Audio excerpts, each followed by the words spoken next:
Hello everybody, welcome back to ArtbyPurnima.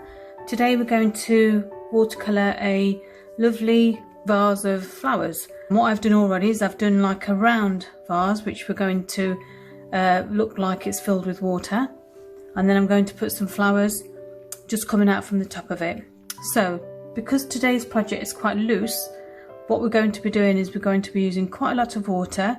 So I'm going to start off by glazing my vase with some water.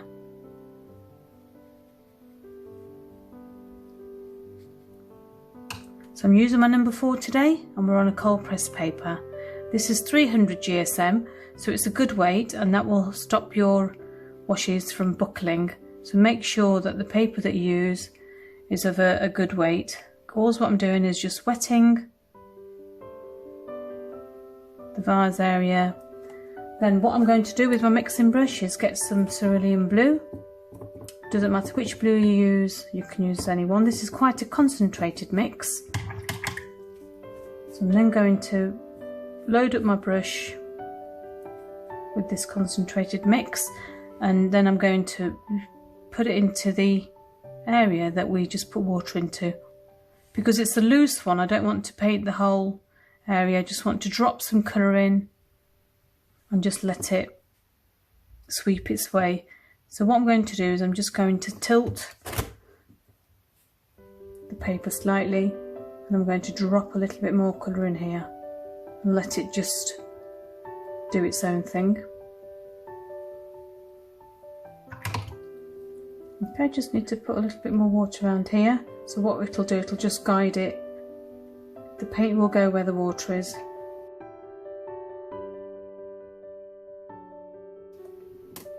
Okay, lovely. So we let that settle down a little bit. Then what we're going to do is we're going to start on the foliage. So we're going to start off with some green. So it doesn't really matter which green you use. So I'm going to start off with olive. And then I'm also going to mix another darker green. So we're going to have 2 different types of green. Because we're going to be working wet and wet, try and get the paints prepped up ready. Okay, what I'm going to do first is I'm going to put some flowers in. This time I think we'll do some yellow flowers. So I'm just going to get some yellow mixture ready on the side of my palette. And then I think I'll put some orange ones as well in. So make sure that you get all your colours ready. Today I'm using a number 6. This is just a slightly bigger brush. It'll just allow me to work a little bit more with the paint. It will take a better load. So I'm just going to go in and I'm just going to blob some dots in there. Okay. I'm going to do the same with the orange. Okay, what we're going to do next is we're going to get some water on our brush, and we're just going to put a few splashes on.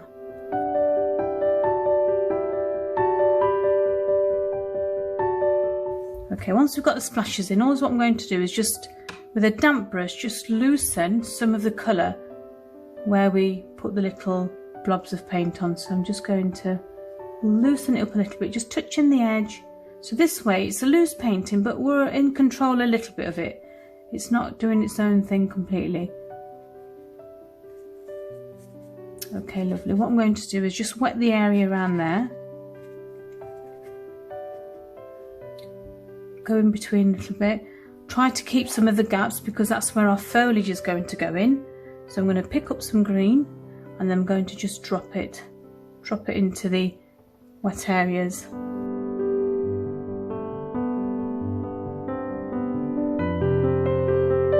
Okay, what I'm doing is just pulling the colour into some of the areas. Just going to glaze a little bit more in between, and then I'm going to drop some more green in.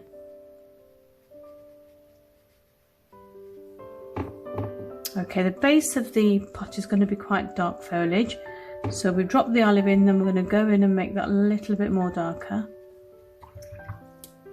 And then into our green I'm going to put a tiny touch of yellow in. This will just make it a little bit of a lighter colour. and then I'm going to drop some more foliage in at the top.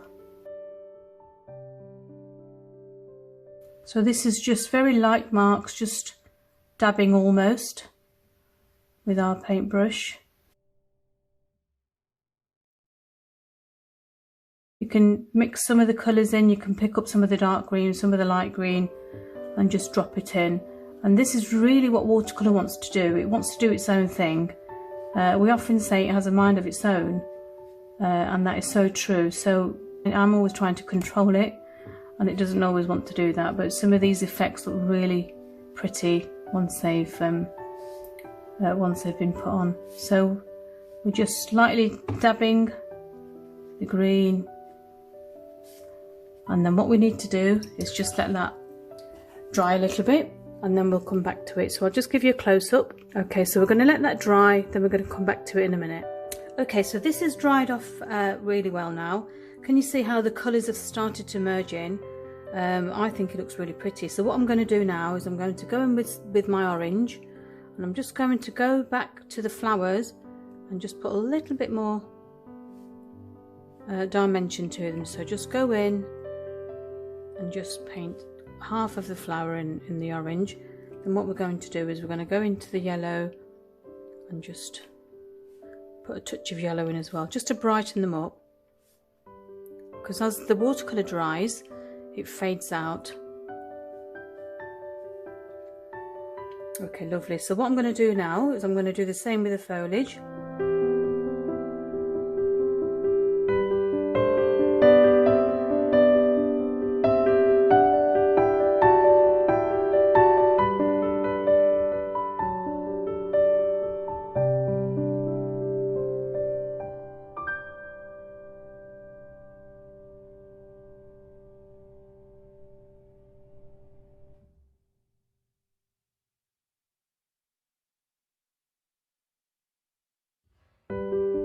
Okay, lovely. So because this is a glass vase, what I'm going to do is I'm going to just let the stems come through the vase. So I need to just wet this area again because it's all dry now. Just wet the vase area. I'm going to put some of my green onto the brush, and then I'm just going to go in and just very lightly put some lines through. And because we've wet the paper, the lines that we're now creating with the brush will be lovely and soft.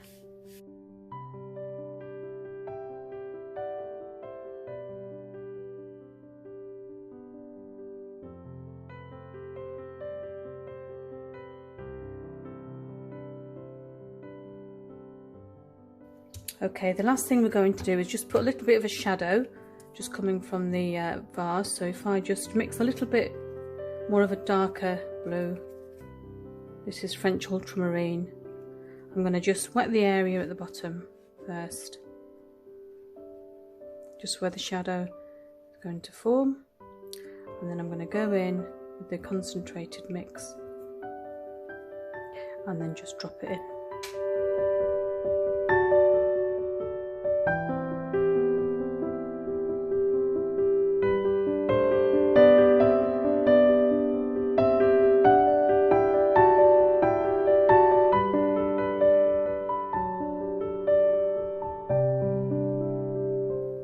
Got a little bit more dark. Just going to use a little bit of the indigo, and the base shadow at the base is usually a little bit darker. Just drop a little bit in there. Okay, so that's our loose watercolour project done for today. I'm just going to give you a close-up again. So what we've got there is we've got all the flowers and the foliage. And the technique that we used was wet in wet, where we wet the paper first, we put a few splats of water on, then we started to add the flowers in. So thank you very much for watching. I hope you've enjoyed watching me paint this loose watercolour today. Hope it inspires you to have a go. Don't forget to like this video, and don't forget to subscribe to my YouTube channel. So hopefully I'll be back to show you another one. So bye for now.